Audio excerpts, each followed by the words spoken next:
ஹதீஸ் வந்திருக்கிறது. ரசூலுல்லாஹ்வுடைய பிரதானமான உபதேசங்களில் கட்டுப்பட்டது துஹா தொழுகையை நீங்கள் விட்டுவிடாதீர்கள், பல்வேறு விதமான பரக்கத்துகள் இதில் இருக்கிறது. அதற்கு அபூ ஹுரைரா ரலியல்லாஹு அன்ஹு அவர்கள் அறிவிப்பார்கள், புகாரியிலே பதிவாக இருக்கும், ரசூலுல்லாஹ் எனக்கு பிரத்யேகமாக சொன்னார்கள், வசியத் செய்தார்கள், உபதேசம் செய்தார்கள் 3 விஷயத்தை கொண்டு. அந்த 3லே முக்கியமானது ஸலாத்துல் லுஹா, லுஹா தொழுகையை நீங்கள் கைவிட்டு விடாமல் கடைபிடியுங்கள் என்று எனக்கு சொல்லித் தந்தார்கள். நாம் கேட்டு கிடைத்த அருள் என்பது இருக்கலாம் வாழ்க்கையிலே, கேட்காமலேயே பல அருளை அல்லாஹ் நமக்கு தந்திருக்கிறான், பல்வேறு நிஅமத்துகளை தந்திருக்கிறான். அதிலே முக்கியமானது பிரதானமானது நாமெல்லாம் அல்லாஹ் என்று இறைவனை ஒருவன் என்று ஏற்றிருக்கிறோம். இறை தூதர் முஹம்மது நபி ஸல்லல்லாஹு அலைஹி வஸல்லம் அவர்களுடைய தூதுத்துவத்தை ஏற்ற ஒரு ஈமானை பெற்ற இறை நம்பிக்கையாளர்களாக இருக்கிறோம். அன்பிற்குரியவர்களே, இது ஆகப்பெரிய கிருபை, ஆகப்பெரிய நிஅமத், அருள். பொதுவாகவே நன்றி செய்கிற பொழுது மென்மேலும் உங்களுக்கு நாம் கொடுத்த அருளை அதிகரித்து தருவோம் என்று அல்லாஹ் சொல்கிறான். நமக்கு கிடைக்கப்பட்ட ஈமானினுடைய அந்த அருளுக்கு சதாவும் ஒவ்வொரு நாளும் நாம் அவனுக்கு நன்றி உபகாரத்தோடு இருக்கிற பொழுது ஈமானோடு மரணிக்கின்ற பாக்கியத்தையும் அல்லாஹ் தருவான். நமக்கு பின்னால் இருக்கக்கூடிய சந்ததிகள், நம் குடும்பத்தை சார்ந்தவர்கள், நம்முடைய உறவுக்காரர்கள், நம்முடைய பின்னால் வரக்கூடிய தலைமுறைகளுக்கெல்லாம் ஈமான் நசீபை அல்லாஹ் தருவான் என்று பெருமக்கள் நமக்கு சொல்லித் தருகிறார்கள். திருக்குரானிலே அல்லாஹ் சொல்லுவான் தானே, ல இன் ஷக்கர்த்தும் ல அஸீதன்னக்கும், நீங்கள் உங்களுக்கு கிடைக்கப்பட்ட அருளுக்கு நன்றி உணர்வோடு வாழ்வீர்களேயானால் உங்களுக்கு கொடுத்த அருளிலே இன்னும் அதிகரித்து தருவோம். வல இன் கஃபர்த்தும், நீங்கள் நன்றியை மறப்பீர்களேயானால்,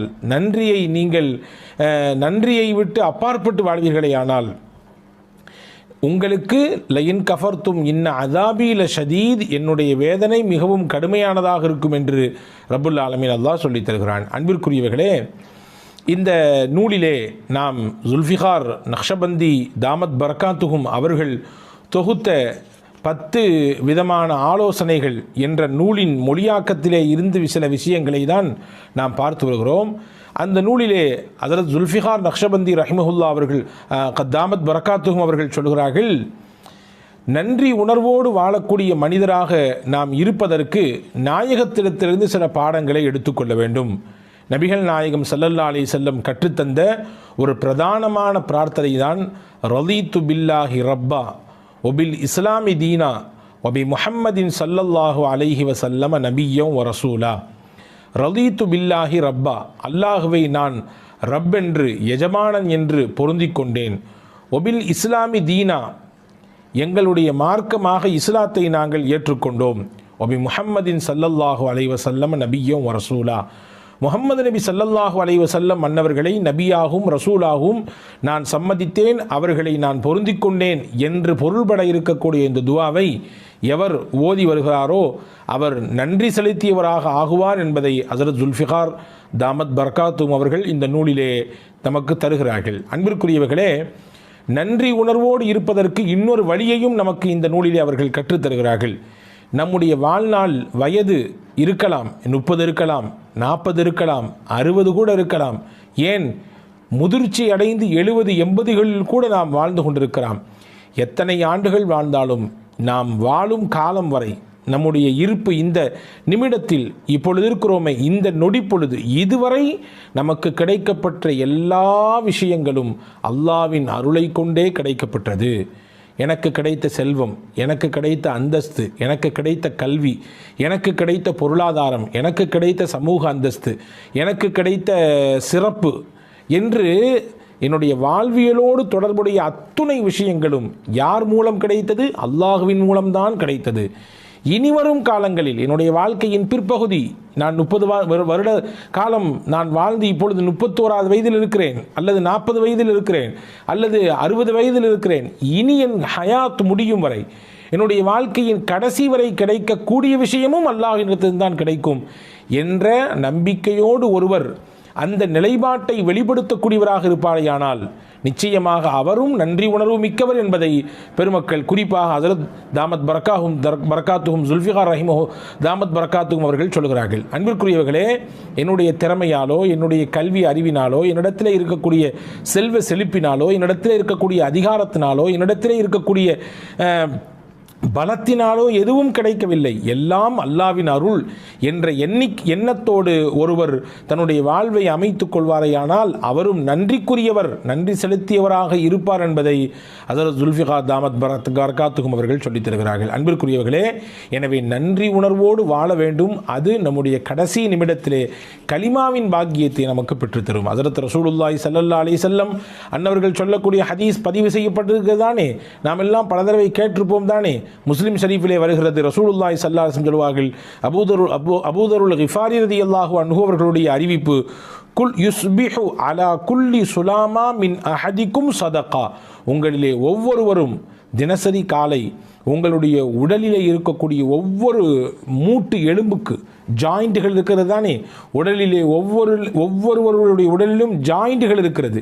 நீங்கள் விரலை எடுத்துக்கொள்ளுங்கள், இந்த விரலிலே 3 விதமான ஜாயிண்ட்டுகள் இருக்கிறது, 1 2 3. அதே போன்று உடலிலே எத்தனையோ ஜாயிண்ட்டுகள் இருக்கிறது.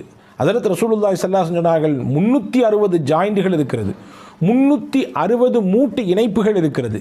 இந்த ஒவ்வொரு இணைப்புக்கும் ஒவ்வொரு சதக்கா தர வேண்டும் என்றார்கள் ரசூலுல்லாஹி ஸல்லல்லாஹு அலைஹி வஸல்லம். ஏனென்றால் காலையில் நீங்கள் எழுகிற பொழுது ஆரோக்கியமாக எழுகிறீர்கள். ஹஜ்ரத் அல்லாமா குர்துபி ரஹ்மத்துல்லாஹி அந்த ஹதீஸுக்கு விளக்கம் எழுதுகிற பொழுது இப்படி எழுதுவார்கள், எந்த மனிதனுடைய ஜாயிண்டுகள் செயல்படாமல் ஸ்தம்பித்து விட்டதோ அவனுடைய வாழ்க்கையும் முடமாகி போகும். நினைத்து பாருங்கள், நம்முடைய கையிலே 5 விரல் இருக்கிறது. நாம் நினைத்த மாதிரி நாம் மடக்கிக் கொள்கிறோம், விரித்து கொள்கிறோம், நினைத்ததை பிடித்து தூக்குகிறோம், தேவை உள்ளதை நாம் தட்டுகிறோம், அதே போன்று எடுக்கிறோம் வைக்கிறோம், இப்படி பல விஷயங்களை செய்கிறோம். அப்படி இருக்குதானே. ஆனால் இந்த ஜாயிண்ட்டுகள் எல்லாம் செயல்படாமல் போனது என்று வைத்துக் கொள்ளுங்கள், அப்படியே முடமாகி போய்விடும், எதுவுமே செய்ய முடியாது. பிடிப்பதற்கு சிரமமாகி போய்விடும், எழுதுவதற்கு சிரமமாகி போய்விடும், வாசிப்பதற்கு கஷ்டமாகி போய்விடும், எல்லாம் முடம்தான். ஹஜ்ரத் அல்லாமா குர்துபி ரஹ்மத்துல்லாஹி தான், இது பெரிய நிஅமத், இது அல்லாஹ் கொடுத்த பெரும் நிஅமத். ஒவ்வொரு நாளும் காலை எடுக்கிற பொழுது நம்முடைய ஜாயின்கள் எல்லாம் செயலோடு இருக்கிறது என்றால் அது பெரும் நிஅமத். எனவே தான் ரசூலுல்லாஹி ஸல்லல்லாஹு அலைஹி வஸல்லம் ஒவ்வொரு நாள் காலையும் நீங்கள் 360 தர்மம் செய்யுங்கள், காரணம் உடலிலே 360 மூட்டுகள் இருக்கிறது என்று சொன்னார்கள். சஹாபாக்கள்லாம் கேட்டாங்க, ஏழை சஹாபாக்கள் எங்களால் எப்படி முடியும், 360 தர்மம் செய்ய முடியும் என்றால் எங்களால் எப்படி வாய்ப்பு இருக்கிறது, நாங்கள் ஏழைகளாச்சே. இப்போ ரசூலுல்லாஹ் சொன்னாங்க, அதுக்கு ஃபகுல்லு தஸ்பீஹத்தின் சதகா, சுபஹானல்லாஹ் என்ற தஸ்பீஹ் சொல்லுங்கள், அது ஒரு சதகா. ஒக்குல்லு தஹ்மீதத்தின் சதகா, அல்ஹம்துலில்லாஹ் என்று சொல்லுங்கள், அதுவும் ஒரு சதகா. ஒக்குல்லு தஹ்லீலத்தின் சதகா, லா இலாஹ இல்லல்லாஹ் என்று சொல்லுங்கள், அதுவும் ஒரு சதகா. ஒக்குல்லு தக்பீரத்தின் சதகா, அல்லாஹு அக்பர் என்று சொல்லுங்கள், அதுவும் ஒரு சதகா. அம்ரும் பில் மஅரூஃபி சதகா, நல்லதை பிறருக்கு சொல்லிக் கொடுங்கள், அதுவும் சதகா. நஹியன் அனில் முன்கரி சதகா, தீமையிலிருந்து ஒரு மனிதரை தடுத்து நிப்பாட்டுங்கள், அதுவும் சதகா தான். சொல்லிட்டு சொன்னாங்க ஸல்லல்லாஹு அலைஹி வஸல்லம், வ யுஜ்ஸி மின் தாலிக குல்லஹு ரக்அத்தானி யர்கஉஹுமா மின் அத்-துஹா, இது எல்லாத்துக்கும் போதுமான ஒன்றை சொல்லட்டுமா, 2 ரக்காயத் துஹாவினுடைய தொழுகை தொழுங்கள், நான் மேலே வசித்து காட்டிய அத்துணை நன்மையும் அதில் பொதிந்திருக்கிறது என்றார்கள் நபிகள் நாயகம் ஸல்லல்லாஹு அலைஹி வஸல்லம். இங்கே 2 விஷயத்தை அந்த ஹதீஸிலிருந்து விளங்கணும். ஒன்று, ஒவ்வொரு நாளும் தனக்கு கிடைக்கப்பட்ட அருளுக்கு ஒரு மனிதர் நன்றி உள்ளவனாக இருக்க வேண்டும் என்பதை ரசூலுல்லாஹ் அந்த ஹதீஸை சொல்கிறாங்க. நன்றி செய்வதற்குரிய வழி என்ன என்பதை சஹாபாக்கள் கேட்ட பொழுது எளிமையான வழியை, நன்றி செய்வதற்குரிய வழியை அழகாக பெருமானா சொல்லித் தருகிறார்கள். தஸ்பீ செய்யுங்கள், தஹ்மீது செய்யுங்கள், அல்லாஹ் அக்பர் என்று சொல்லுங்கள், லா இலாஹ இல்லல்லாஹ் சொல்லுங்கள், எதுவும் இல்லையா, இது எல்லாத்தினுடைய நன்மையையும் நான் பின்னால் சொல்லக்கூடிய ஒரு விஷயம் உங்களுக்கு பெற்றுத்தந்துவிடும், அதுதான் லுஹாவினுடைய 2 ரக்காய் தொழுகை என்று நபிகள் நாயகம் ஸல்லல்லாஹு அலைஹி வஸல்லம் சொன்னார்கள். ஆயிஷா ரலியல்லாஹு தஆலா அவர்கள் அறிவிப்பார்கள், ஹதீஸிலே பதிவாக இருக்கிறது, முஸ்லிமிலே வந்திருக்கிறது, கான ரசூலுல்லாஹி ஸல்லல்லாஹு அலைஹி வஸல்லம் யுஸல்லி ஸலாத்தல் லுஹா அர்பஅன், நபிகள் நாயகம் தொடர்ச்சியாக 4 ரக்காயத் லுஹாவினுடைய தொழுகையை எப்பொழுதுமே தொழுது வருவார்கள் என்று ஹஜ்ரத் அன்னை ஆயிஷா ரலியல்லாஹு தஆலா அவர்கள் சொல்கிறார்கள். நாடினால் பெருமானால் யஸீது மாஷா அல்லாஹ், அல்லாஹ் நாடினால் அவர்கள் அதைவிடவும் கொஞ்சம் கூட்டிக் கொள்வார்கள். ஹதீஸ் வந்திருக்கிறது. ரசூலுல்லாஹ்வுடைய பிரதானமான உபதேசங்களில் கட்டுப்பட்டது லுஹா தொழுகையை நீங்கள் விட்டுவிடாதீர்கள், பல்வேறு விதமான பரக்கத்துகள் இதில் இருக்கிறது. ஹஜ்ரத் அபூ ஹுரைரா ரலியல்லாஹு அன்ஹு அவர்கள் அறிவிப்பார்கள், புகாரியிலே பதிவாக இருக்கும், ரசூலுல்லாஹ் எனக்கு பிரத்யேகமாக சொன்னார்கள், வசியத் செய்தார்கள், உபதேசம் செய்தார்கள் 3 விஷயத்தை கொண்டு. அந்த 3லே முக்கியமானது சொலாத்துல் லுஹா, லுஹா தொழுகையை நீங்கள் கைவிட்டு விடாமல் கடைபிடியுங்கள் என்று எனக்கு சொல்லித் தந்தார்கள். ஹதீஸில் வந்திருக்கிறது, நபிகள் நாயகம் ஸல்லல்லாஹு அலைஹி வஸல்லம் சொல்லக்கூடிய ஹதீஸ். ஹஜ்ரத் அபூதர் ரலியல்லாஹு அன்ஹு, ஹஜ்ரத் அபூதருல் கிஃபாரியும் அபு தர்தா ரலியல்லாஹு அன்ஹு அவர்களும் அறிவிப்பார்கள். முஸ்னத் அஹ்மதிலே இந்த ஹதீஸ் பதிவாக இருக்கிறது. அல்லாஹ் சொல்வதாக ரசூலுல்லாஹ் சொன்னார்கள், எப்ன ஆதம், ஆதமுடைய மகனே, இர்க அலி மின் அவ்வலின் நஹாரி அர்பஅ ரக்அத்தின், எனக்காக வேண்டி பகலினுடைய ஆரம்ப பகுதியிலே 4 ரக்காய் தொழுதுவா, அக்ஃபிக ஆஹிரஹு, நீ அப்படி தொழுது வருவதை வளமையாக்கி கொண்டால், இந்த லுஹாவினுடைய தொழுகையை கடைபிடிப்பதை நீ வளமையாக்கி கொண்டால், அன்றைய நாள் முழுக்க உனக்கு உன் தேவைக்கு நானே போதுமானவன். அல்லாஹ் சொல்கிறான், உனக்கு என்னென்ன விஷயமெல்லாம் இருக்கிறதோ அத்துணைக்கும் நான் பொறுப்பு, நான் உனக்கு பொறுப்பாளியாக வந்து விடுகிறேன் என்று அல்லாஹ் சொன்னதாக நபிகள் நாயகம் ஸல்லல்லாஹு அலைஹி வஸல்லம் சொன்னார்கள். ஒரு ஹஜ்ஜி, ஒரு பரிபூர்ணமான உம்ரா, அதனுடைய நன்மையை பெற வேண்டும் என்ற ஆசை இருக்கிறதா, தினசரி துஹா தொழுது வாருங்கள் என்று பெருமானா சொன்ன ஹதீஸ் முஸ்லிமிலே பதிவாக இருக்கிறது. ஹஜ்ரத் அனஸ் இப்னு மாலிக் ரலியல்லாஹு அன்ஹு அவர்களுடைய அறிவிப்பாக, நாங்கள் எங்கள் வாழ்க்கையில் பரக்கத்தை எதிலிருந்து பெற்றுக்கொண்டோம்? லுஹா தொழுகையின் மூலமாக பெற்றுக்கொண்டோம். இன்று பரக்கத்தில்லை, மிகப்பெரிய பஞ்ச நிலை ஏற்பட்டிருக்கிறது, மாத வருமானம் போதாக்குறையாக இருக்கிறது, பத்தாக்குறையாக இருக்கிறது, எங்களுக்கு நெருக்கடியான வாழ்க்கை இருக்கிறது, ரஹ்மத்தும் பரக்கத்தும் வேண்டும் என்று கேட்கக்கூடியவர்கள் நிறைய நம்மிலே உண்டு. அவர்களுக்கெல்லாம் நபிகள் சொல்லக்கூடிய பாடம், லுஹா தொழுகையை கையில் எடுங்கள்.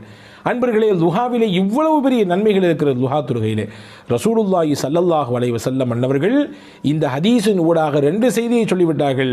ஒவ்வொரு நாளும் அல்லாஹ் உங்களுக்கு வழங்கியிருக்கக்கூடிய அருளை நீங்கள் மறந்து விடாதீர்கள், அவனுக்கு நன்றி செய்து கொண்டே இருங்கள். அந்த நன்றி செய்வதற்குரிய வழியை சொல்லுகிற பொழுது, லுஹாவை நீங்கள் தொழுகுங்கள், அதன் மூலமாக நன்றி செய்த நடிகாராகவும் நீங்கள் ஆக முடியும்.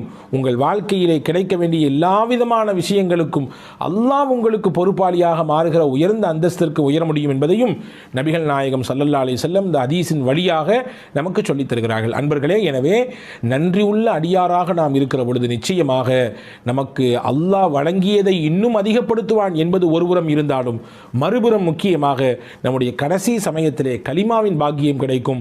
ஒரு கல்லில் 2 மாங்காய் என்று இதைதான் சொல்வார்களோ, வல்ல ரஹ்மான் பின்பற்றி நடக்கக்கூடிய தௌஃபீகை உங்களுக்கும் எனக்கும் எல்லா மக்களுக்கும் தருவானாக. அடுத்த